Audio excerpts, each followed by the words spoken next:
Saya Presiden Soeharto, Presiden Indonesia yang kedua, mengajak Anda untuk memilih wakil rakyat.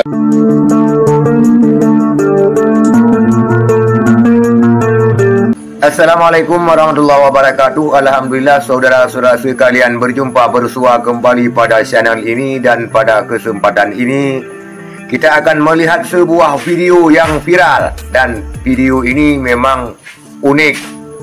Boleh dikatakan video hil yang mustahil, karena Presiden Soeharto hidup kembali demi 2024. Ini video Soeharto yang hidup kembali sekarang viral dan berkampanye untuk Golkar, untuk memilih Golkar pada 2024. Kita lihat dulu videonya saudara sekalian agar tidak terjadi fitnah di kemudian hari. Bismillahirrahmanirrahim.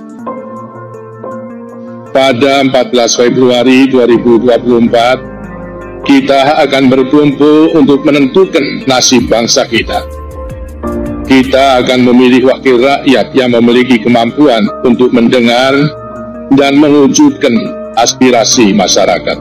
Saya Presiden Soeharto, Presiden Indonesia yang kedua, mengajak Anda untuk memilih wakil rakyat dari Golkar yang bisa melanjutkan mimpi saya tentang kemajuan Indonesia, termasuk melawan mafia. Itulah saudara sekalian video Bapak Soeharto yang berpidato untuk memenangkan Partai Golkar pada 14 April 2024. Video ini saudara sekalian adalah hasil editan daripada Erwin Aksa, politisi Partai Golkar, dan dengan karyanya ini telah membuat warganet berkomentar bermacam-macam, dan umumnya warganet mengecam tindakan Erwin Aksa ini yang seolah-olah membangkitkan Presiden Soeharto yang sudah almarhum untuk berkampanye kembali memenangkan Partai Golkar pada 2024 ini.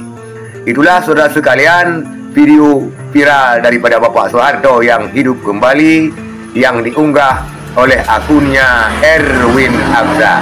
Maka sekian saudara sekalian, terima kasih. Assalamualaikum warahmatullahi wabarakatuh.